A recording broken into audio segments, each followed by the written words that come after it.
We all have a type. Some of us figures ours out early in life, the dark and brooding, or the wide smile, wild hair. Some of us just know, and that's our type forever. Some of us meander through life, going through various different stages and phases before settling on a type, which, hey, no judgment here. I had a 4-year emo phase, and I don't even know if that's ended yet, so, who am I to say anything? Some of us have a type, and we're wandering around, blind without ever knowing it. At 22 years old, I can solidly say that my type is intellectual. Quiet, inquisitive, maybe a little self-deprecating. Definitely a bit of an eccentric, but overall driven and hardworking.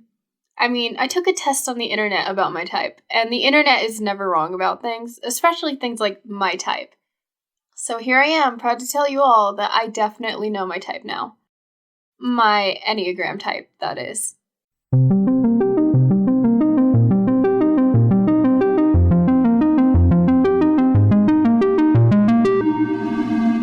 Hi Internet, my name is Ephie, and this is The Human Condition. Okay, that joke was bad. Also, you don't have to tell me that I'm not funny. I know I'm not funny. My boyfriend knows I'm not funny. My cat knows I'm not funny. My 6th grade English teacher probably thought I was on drugs, which I can neither confirm or deny, but she probably also knows that I'm not funny either. But hey, according to my Enneagram type, I don't even care if y'all don't think I'm funny, so joke's on you. If you're someone that has a life unlike myself, then maybe you don't know what the Enneagram is. Good news, neither did I until a few days ago. From what I can understand based off of my basic literacy skills and my good friend Guguru-san, the Enneagram is a personality test that focuses on 9 basic viewpoints that people see the world through. There's also a specific focus on a person's core fears and desires that I haven't really seen on any other personality test, which is really cool if you want to feel really called out in the span of 2 sentences. So, why should you care about the Enneagram, and why am I doing this episode? Honestly, at first, I didn't know. The only reason I thought of this episode at all was because I drank a bottle of wine for dinner one night and then drunkenly made Elle take the Enneagram test because I thought he would be an 8 and I wanted to be right about something. After that, I stayed up till 6 a.m. texting all of my friends and asking them what their Enneagram type was.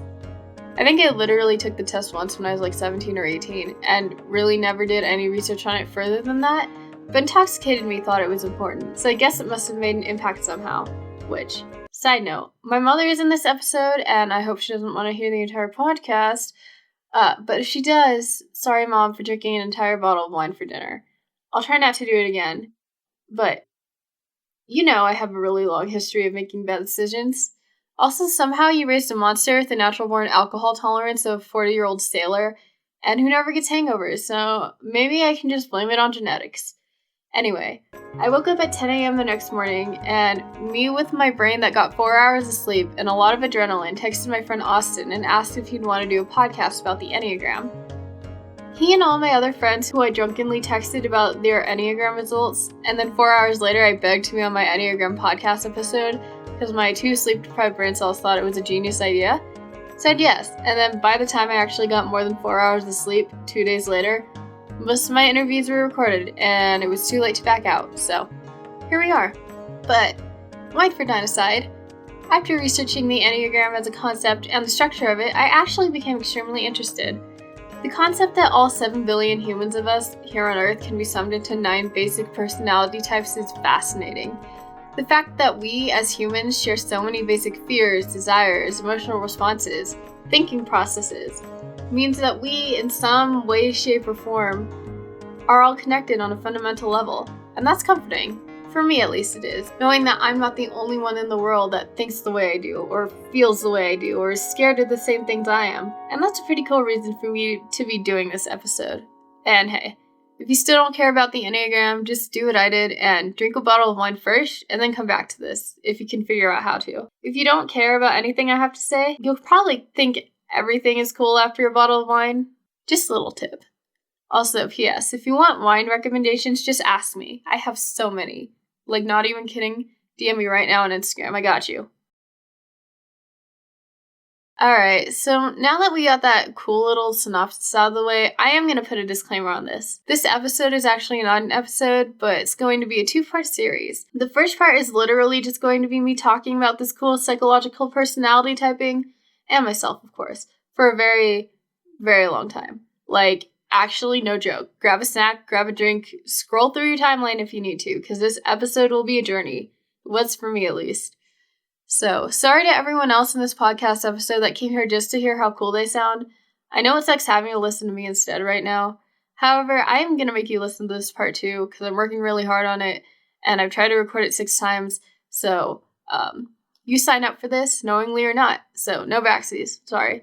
The second part, however, is going to be a personal look into the Enneagram types. I interviewed 9 people, one from each Enneagram type, and asked them all in-depth and intrusive questions, including my mother, which is definitely a contributing factor in how cool this series is going to be. She's so cool, and nice, and definitely not the type to get angry that I drink an entire bottle of wine, or curse sometimes, or that I'm eventually getting another tattoo, later this year. Sorry, Mom. All the disclaimers aside, let's get started on what you all came here for. To listen to me recite knowledge that I found on Google. As I stated earlier, the Enneagram is a system of personality typing. More than that, it's a system of personality typing that categorizes people by how they manage their emotions, how they see the world based on their fears, their desires. The Enneagram is a test that outlines motivations and patterns rather than just pointing out a few basic traits. It's more focused on the why than the what. For example, why do people think a certain way? Or why are these people striving for these specific goals? The Enneagram has a very specific 9-pointed shape, which makes sense. If you're like me and were tortured with learning Latin roots in high school, you'd know that Ennea means 9 and gram means to write. Unfortunately, I cannot describe such shape to you. I wish I could. I have been looking at this icon for a very long time, trying to figure out how to describe it. So, maybe Google will be your best bet. Come on, Google Enneagram right now. I'm giving you a chance because the only descriptors I can give are geometrical. There's a big circle. There's definitely a triangle in there somewhere. And some kind of open rectangle thingy at the bottom. Actually, I take it back. You don't need Google. I'm obviously very good at things like imagery and words. Listening to me talk will definitely be a much better time than researching all of this on your own by people that actually know what they're talking about. I guess the shape of the Enneagram doesn't really matter too much, except for like the shape of the Enneagram is the entire reason the Enneagram is called the Enneagram. Anyway, that doesn't matter either, and definitely not because I'm very bad at describing what it looks like.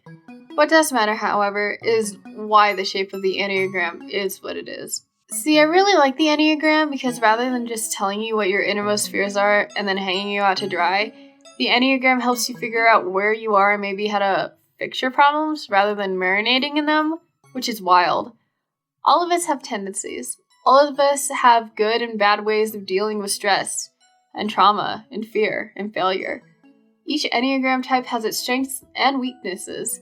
However, without it changing our Enneagram type, we can adopt healthy traits from other types as we grow. This is called integration. We can also adopt unhealthy traits from other types as we go through distress. This is called disintegration, which, side note, I never really understood the word disintegration was derived from the word integration. I might just be really slow since I literally have all of my Latin roots memorized, but the more you know. What does this have to do with the shape of the Enneagram? I can hear the audience grumbling in the background. Bold of me to assume that anyone will be listening to this podcast, but okay. I'll humor you, my imagined audience. See, the reason the Enneagram is that weird triangular pentagram-esque shape is because of how the Enneagram types relate to each other. The Enneagram types are connected to each other by lines that link each type to their types of integration or disintegration. See, the dots are connecting now. Or the lines, whatever. Imagery is subjective, right?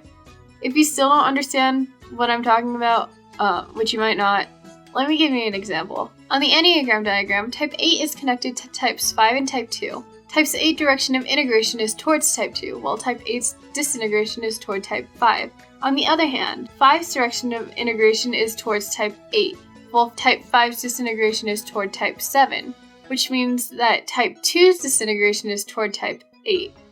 And so on and so forth, for every type. Each of the 9 types has their directions of integration and disintegration. That is why the Enneagram is the shape that it is, because it shows the relationships of the types within each other. Now to the fun part. I am, in detail, going to explain to you each type, their motivations, fears, traits. You can always take the Enneagram test. They're online and even some very accurate ones for free. But they do say that 55% of the time the test is wrong. This is because our conscious viewpoints and feelings and reactions are acute, And because of the fact that we can take on traits or thoughts of other types depending on our situations, it can skew the way that an online self-administered test plays out. So I'm going to tell you this now. If you're listening to this and you hear something that sounds eerily like you, then you're more than likely that type. If you hear a description of a type and you feel called out, then you're definitely that type. If you're like me and you already know your type, but like to have certain traits reinforced or want to know why you are the way you are, or want to try to figure out your significant other's type, then you're probably at the right place for that too. Let's start at type 1 and go in numerical order, because that makes the most sense. Also, side note, the numbers of the types have literally nothing to do with the rankings of the types. You're all just as equally terrible and broken.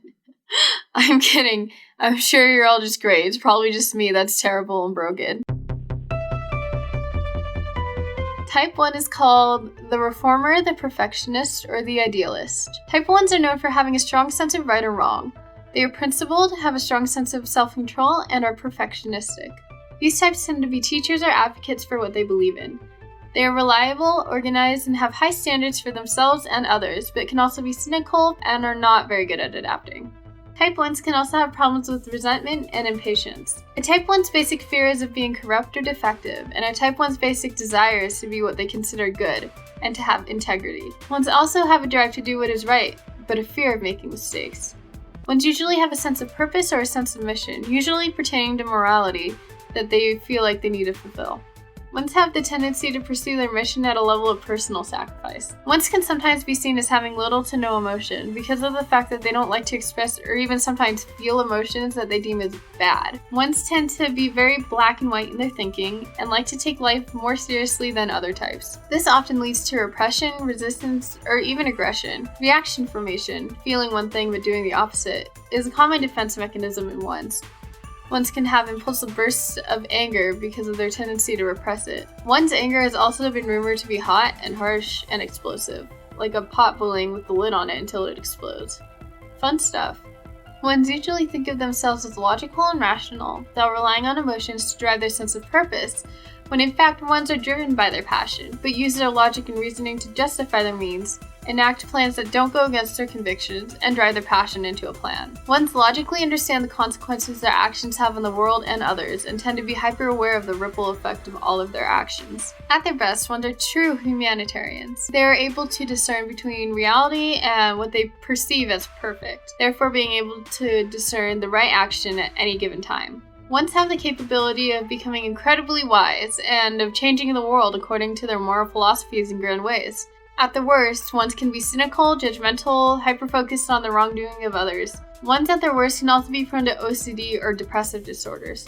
There are a lot of examples of ones changing history. Joan of Arc, who left her village and pretended to be a man to expel the English from her homeland France, was a Type 1. Famous philosophers Confucius and Plato were also ones.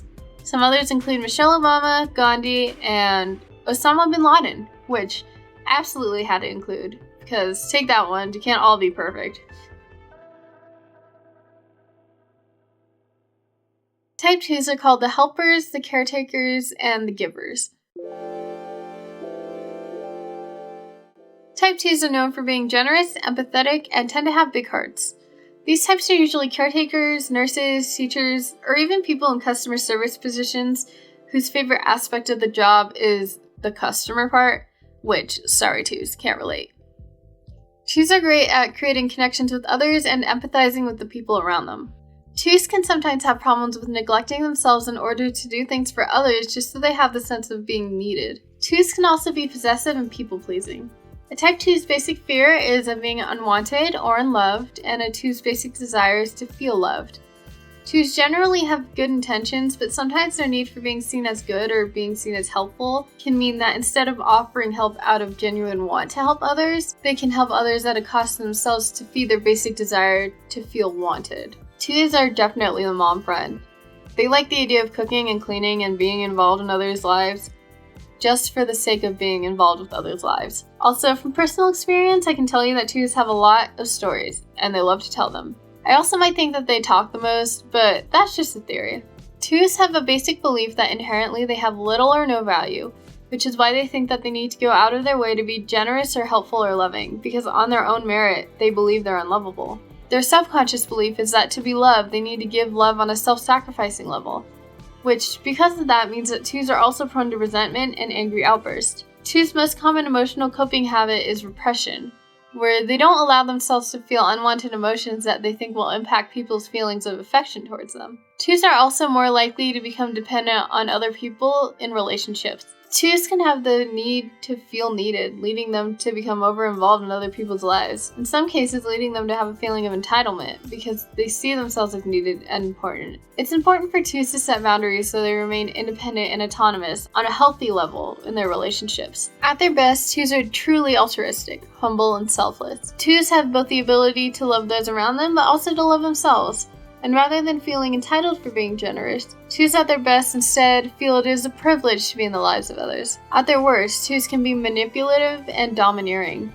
They vindicate themselves by becoming a burden on others, either with mental or physical illness. It is said that at their worst, histrionic personality disorder and factitious disorder can be associated with 2s. Some famous examples of 2s include Pope John the 23rd, I think. I'm not very good at reading Roman numerals. Eleanor Roosevelt, Dolly Parton, which when I read that, I thought that made way too much sense.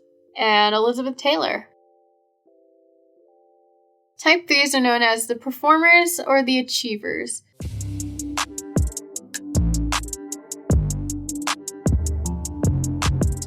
Threes are charismatic, confident, and ambitious. A lot of famous actors, hosts, and entertainers fall into the 3 category. 3s can be diplomatic and driven, but can also be very status-driven or concerned about what other people think of them. 3s also have a very competitive spirit and can be known to overwork. Also, one of my best friends, Connor Adams, the creator of the Awkward Segue podcast, is a 3 and is literally the funniest person I've ever met. So I can assume that that is probably true for every 3 out there. 3's basic fear is of being worthless, and their basic desire is to feel valuable and worthwhile. 3s are usually the class president or the prom queen, and best embody what is most valued in certain cultures. That's why a lot of known 3s are American entertainers. Entertainers are people that are widely idolized in American culture and a life path that you most likely will leave a legacy behind with. 3s are known as the most self-confident types, which might be why most other types like 3s. They tend to believe in their own capabilities and talents the most out of all the other types. The thing with 3s is that what they deem to be valuable is what their friends, family, culture, or society is telling them what they think is important, rather than what the 3 themselves actually want. This can leave 3s to being disingenuous to themselves. In pursuit of what others think is important, they can leave their own desires behind and repress their true selves, leading to an internal existential crisis of not knowing who they are or what they want. 3s can also feel the need to perform for the sake of being noticed or validation, which can lead to intense feelings of the pressure to be perfect. The way that 3s view themselves is that their value is tied to what they do, or how productive they are, or how successful they appear. Because of this amplified need for legacy and remembrance and performance, Type 3s are the typical Type A personalities, although in my personal opinion, a little bit friendlier than the Type A personalities in the other numbers. At their best, Type 3s are self-assured, self-accepting, and authentic. Type 3s are known to be very humble and benevolent at their best. Also, they do say that 3s have a great sense of humor at their best, which I can attest to.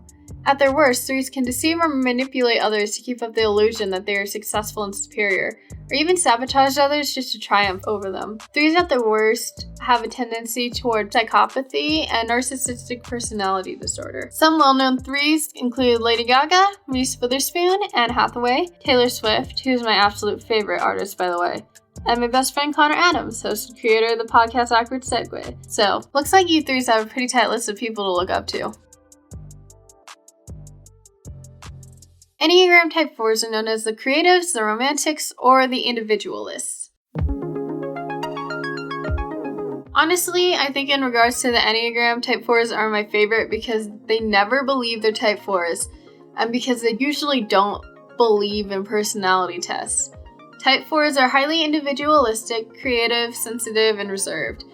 4s can also have aggressive mood swings and indulge in their sadness. 4s' basic fears are not having any personal significance or identity, and their basic desire is to find themselves and figure out what their significance is. 4s generally view themselves as unlike anyone else in the world. They don't like the ordinary and long for the unknown or the unobtainable, which, good news for you, 4s. 4 is the least common Enneagram type, which makes sense. Fours are acutely aware of how they stack up against the people around them, their flaws and their abilities, which can lead to self-loathing or a constant feeling of not being good enough. Fours tend to think of themselves as both uniquely talented, but also extremely flawed and damaged. Fours are under the belief that no one can ever truly love or understand them because of how othered they feel, and also feel the constant nagging that something inside them is missing. If all of that sounds extremely poetic, that's because it is. Fours are very poetic and tend to express themselves through art and artistic creations. Most famous composers, painters, and poets are type 4s. 4s are also the romantics because deep down, 4s have a desire to be truly seen by someone, with all their facets and secrets, and for someone to appreciate that self. If not met with that core desire, 4s can build their entire identity on their unique individualism and how unlike everyone else they are. At their best, 4s are extremely creative. 4s are constantly inspired and can transform all of their experiences into something valuable. 4s can also embrace all facets of their personalities or emotion, rather than just what makes them most individualistic. At their worst, 4s become self-inhibiting, focusing on their flaws, self-destructive, and racked with self-hatred. In extreme cases, suicide or mental breakdown for 4s is likely. 4s have also been linked to depressive disorders, avoidant disorders, and narcissism. Some well-known 4s include Edgar Allan Poe, Chopin, Winona Ryder, and Judy Garland. Which, might I add, I was literally not surprised by any of those. Type 5s are called the investigators, the thinkers, or the observers. 5s are known for being insightful, curious, and innovative. 5s also have a tendency to be isolated and stuck inside their heads. 5s don't tend to go in the direction of one career path or another, but do tend to commit themselves to mastery at whatever it is that they decide to pursue. A 5's basic fear is of being useless, helpless, or incapable, and their basic desire is to be competent. 5s are generally known for their elaborate inner worlds. 5s tend to want to know everything from the essence of what it means to be human, to how gum is made, to the innermost workings of space and time. 5s tend to be observant and stuck inside their own heads, but also masters of innovation. 5s also don't put too much stake into social validation.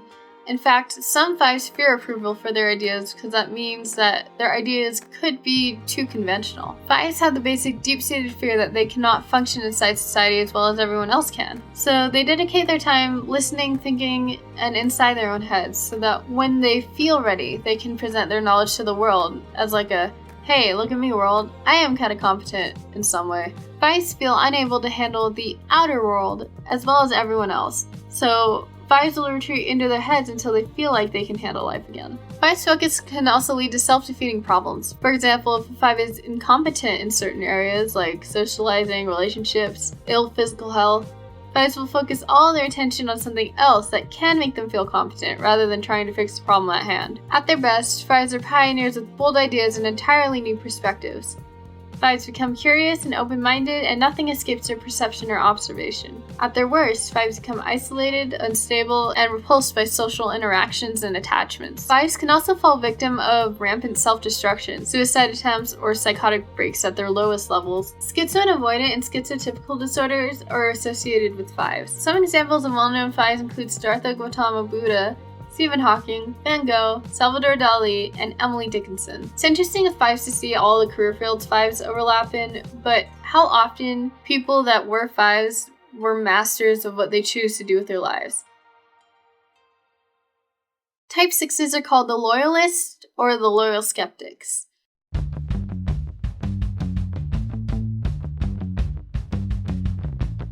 Sixes are reliable, hardworking, and trustworthy. 6s tend to have problems with doubting themselves and the people around them. Because of their loyal and dependable personalities, like 2s, 6s can make great teachers or caretakers. 6s are also said to be excellent problem solvers and can even help others create bonds or even structure in their lives, but can also be defensive, skeptical of the people around them, and rebellious. A 6's basic fear is of having no guidance or support, and a 6's basic desire is to feel secure. 6s' names are probably the most explanatory.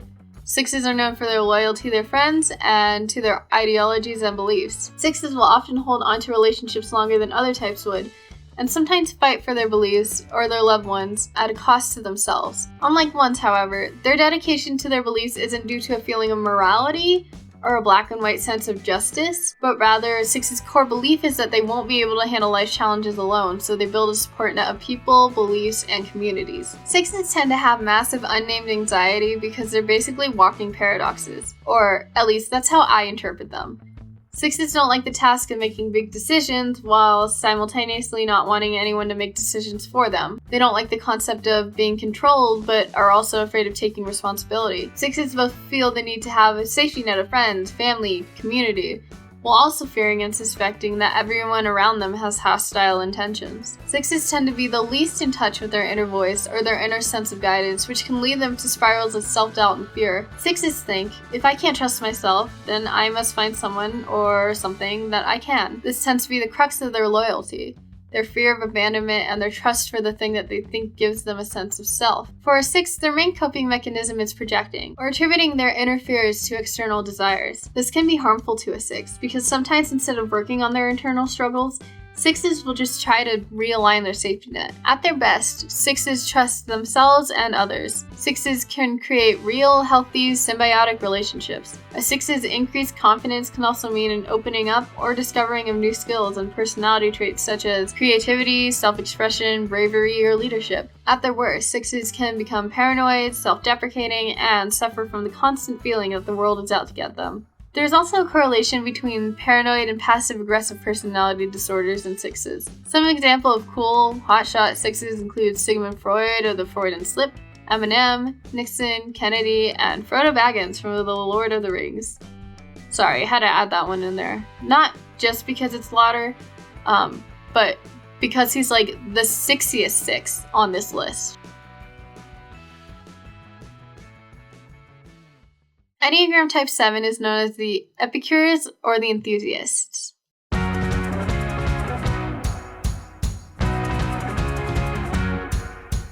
Sevens are extroverted, optimistic, and curious. Sevens are high-spirited, versatile, and practical, but sometimes 7 take on too much or spread themselves too thin. 7s like adventure and seeking out new experiences, but can have problems with their impulse control. A 7's basic fear is of being in pain, while their basic desire is to be content and fulfilled. 7s can come off as scattered, but only because they like to work on multiple projects at the same time. 7s don't like the idea of being tied down to one future or one destiny, and instead like to keep their options open. 7s have the skill of anticipatory thinking, which means they anticipate what will happen next and then come up with several solutions or ideas on the go. 7s don't tend to pursue intellect or academia in a traditional sense, like 5s or 3s, but tend to be intelligent nonetheless. 7s are known for being extremely fast learners in both mental and physical activities. It's said that they have good mind-body coordination as well. Instead of focusing on one specialty or mastery, 7s tend to hop from one idea to another, or one activity to another, when something gets boring for them. This can lead to shallowness in relationships and problems maintaining a professional career. A 7's flightiness is probably due to their core belief. 7s are out of touch with their inner voice, leading them to believe that they don't know what the right choice for them or the people around them is. 7s have a core belief that they will never truly know what they want, so they try everything, because they will either find what will truly satisfy them, or they will have experienced enough things to just keep them satisfied. 7s are constantly keeping their minds stimulated to avoid the feeling of not trying everything, and to avoid the fear of never feeling satisfied, or of feeling pain. Because of their constant need for stimulation and their tendency for boredom, 7s tend to have a lot of romantic or personal relationships. 7s also like to abandon ship when things get too difficult or rough, since they fear pain and deprivation.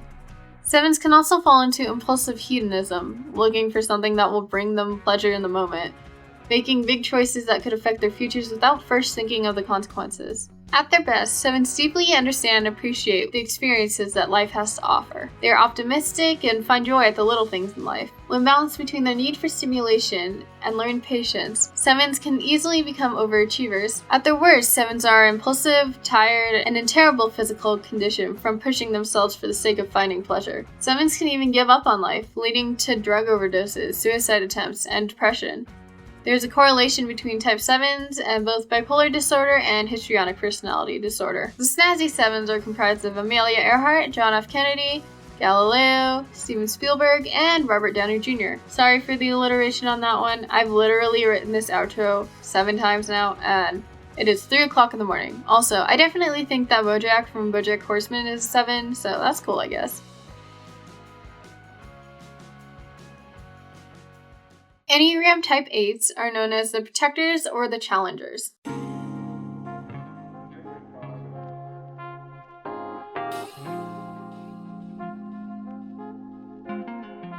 Eights are self-confident, decisive, and willful. Eights are assertive and don't shy away from confrontation, but can also have problems with their ego and forcefully asserting their will over others. Eights have a need for control over their environment and over the people around them. From personal experience, I can tell you that eights can be intense and confrontational and scary sometimes. I mean, I live with one.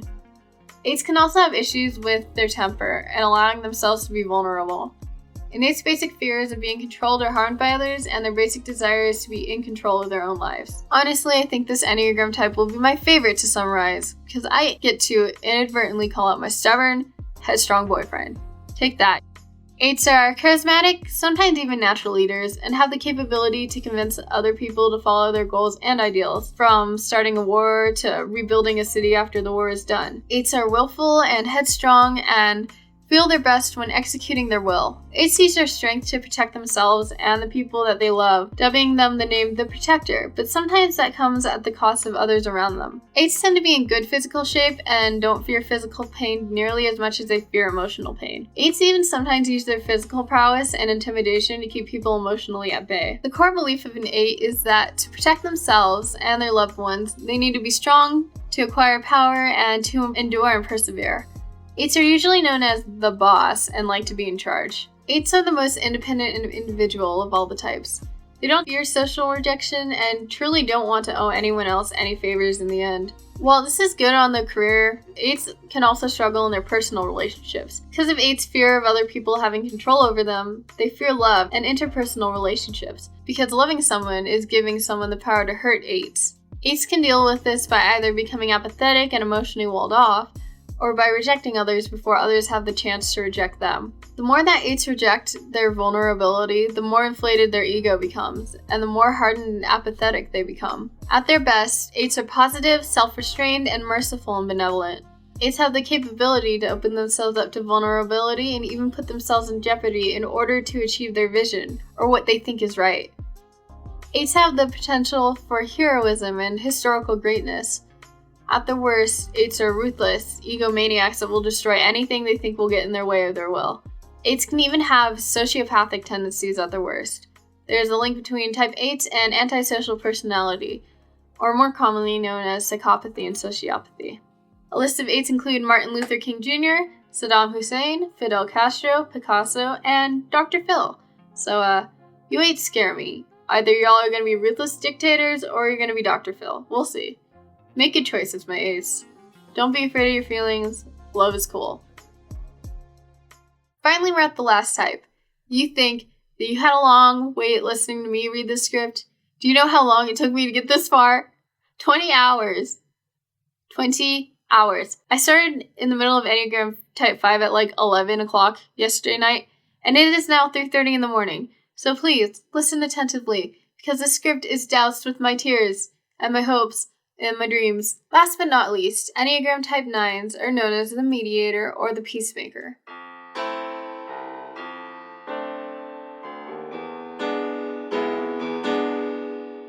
Honestly, I love 9s. They're like baby rabbits that need love and support.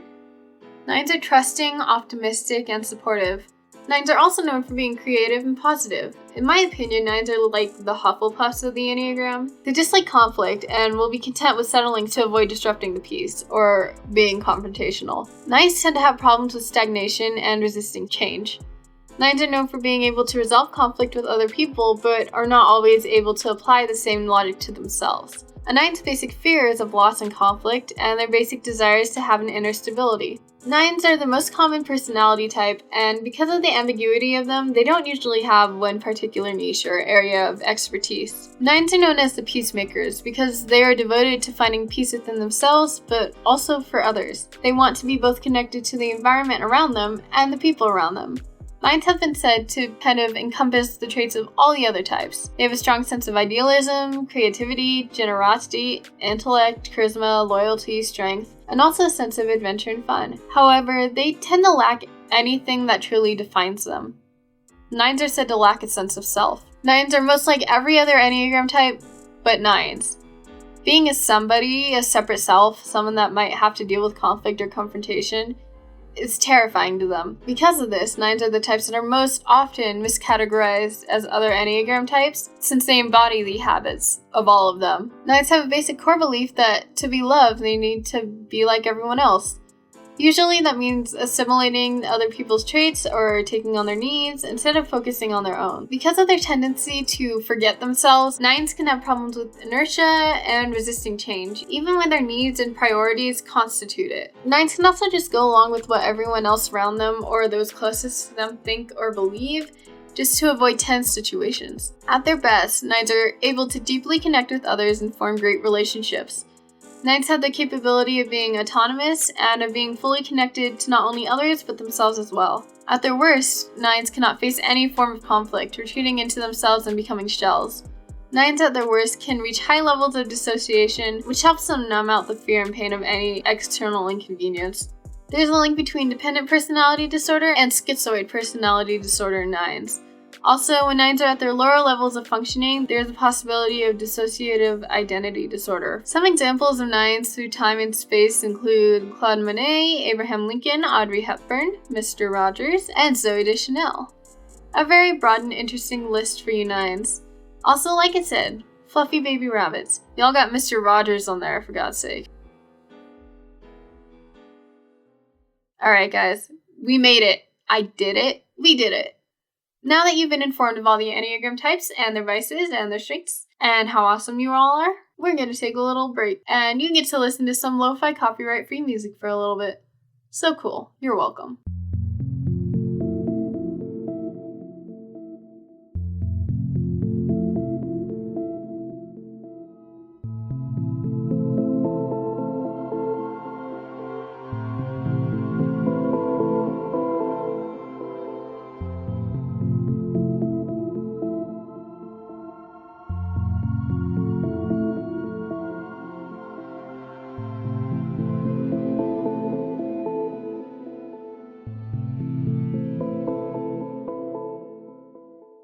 How was that break? Relaxing? Boring?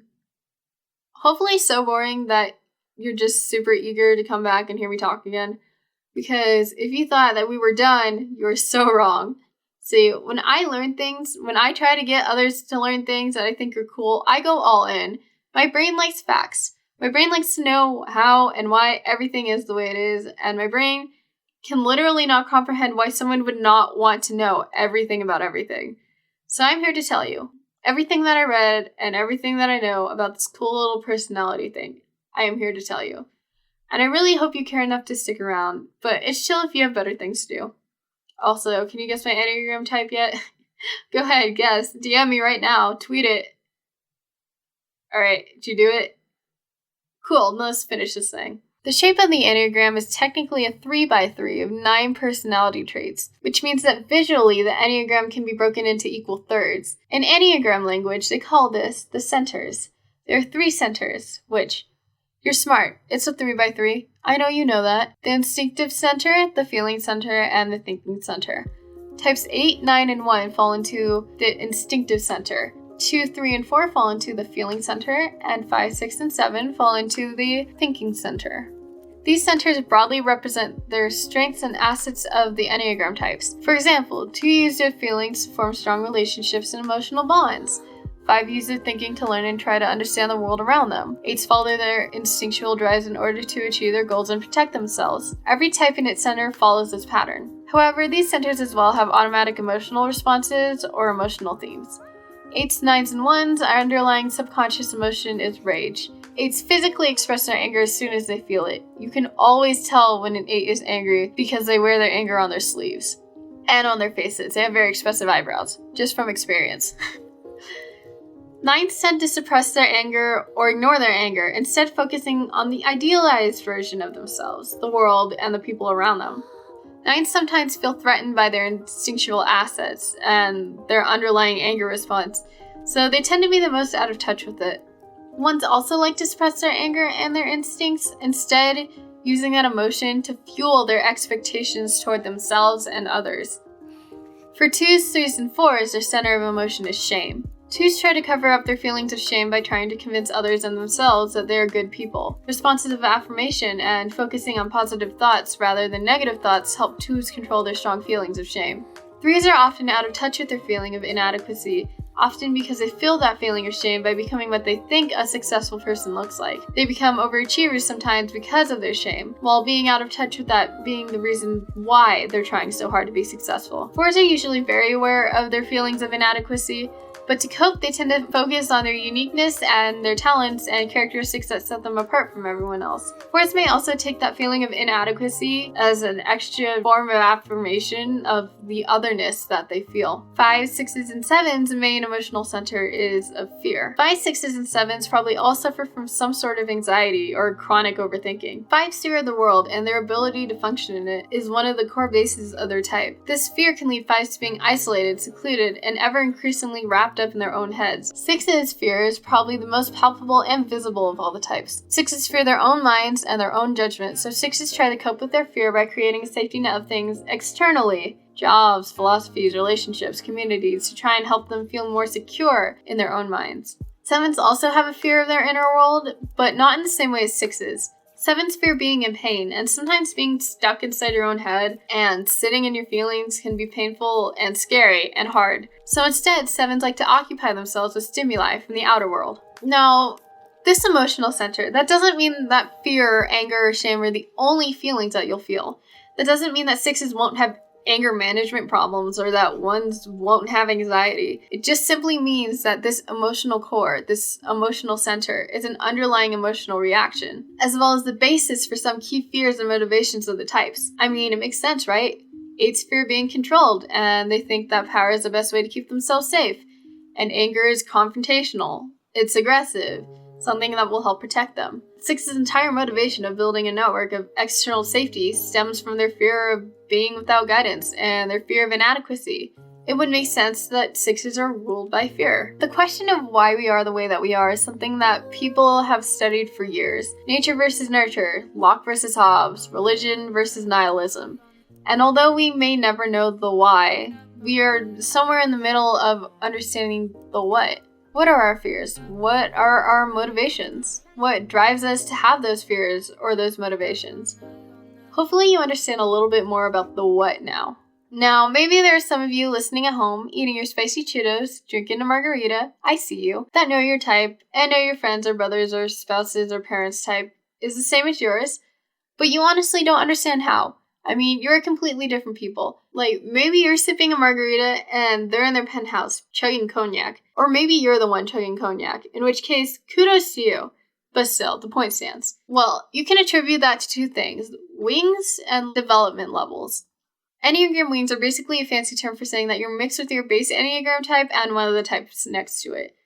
For example, 3s can have a wing of either 2 or 4, type 9 can have a wing of either 1 or 8, and so on and so forth. Wings are important for understanding the differences within one type, but also for understanding yourself and all the attributes of your personality. While the wing does indicate some personality markers for another type, the base type is still going to be the most dominant and the most noticeable. However, a 4-wing 3 and a 4-wing 5 will present themselves differently and have a different mix of type attributes. Also, it is important to know that your Enneagram type will never change. It will be the same forever. Some people are misidentified sometimes, especially if their wings are a pretty prominent part of their personality. But no, y'all are stuck like that forever. Good luck, 2s. I'm sorry, 2s. Honestly, I'm just kidding. 2s are great, but I'm an introvert. Sometimes you guys scare me.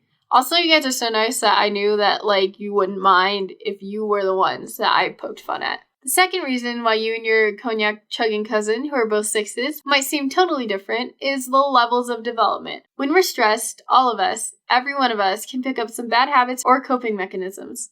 And when we're thriving and happy, sometimes we perceive the world in a better, less scary, less hostile light. The Enneagram has a name for where we are on this spectrum of stress and sanity. The levels of development.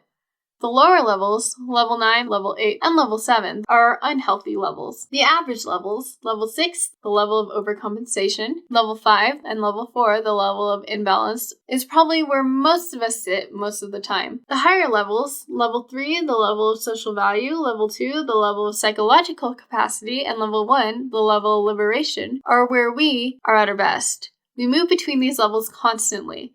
It depends on our external stress, our internal stress, and how much progress we've made with our social-emotional intelligence. Some people are more level-headed, more outgoing, more creative. Sometimes these people become brooding or mysterious or irritable. That doesn't mean that the core of this person changes. It just means that where they are in their development changes. So maybe you're at a good 4 and your hypothetical cousin is at a level 7. Or, vice versa. Whatever works for you.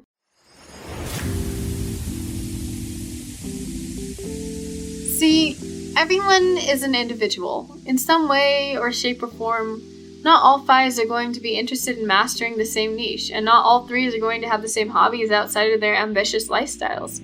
Everyone will have different reasons for feeling their feelings or different backstories to their motivations. And while we might all, on a base level, only fit into 9 basic motivations and fears and desires, we are all different. And that's the cool thing about being human. We are, in a way, not unique at all, but we are all truly individuals. Like, I just sat here for 2 weeks writing and researching the script for a solid 30 hours.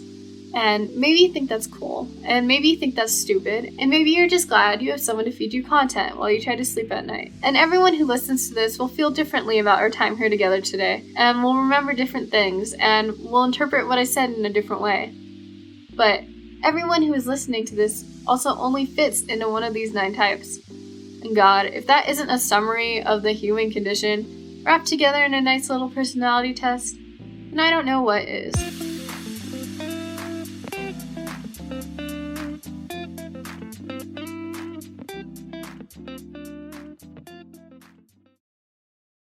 Okay, we're done. Like, actually, for real. If you've gotten this far, thank you. I actually worked on the script for 30 hours, so I appreciate you. You're great. Next week I'll be coming at you with an episode where I interview all 9 types of the Enneagram to see if their lifestyles, fears, and personality line up with the Enneagram at all, which is so much fun. And everyone who agreed to answer my invasive questions will get a sticker from me. If you want to keep up to date with all the things that this podcast is up to, make sure to follow us on Twitter, Instagram, and even Facebook at The Human Pods, which is just the word The Human Pods. As always, my social medias are going to be ephemerality with an I at the end instead of a Y. That's going to be EPHEMERALITI, or it should be if I can spell it right. Who knows? I hope you guys had a great day, or will have a great day. That's it for me. Gianni.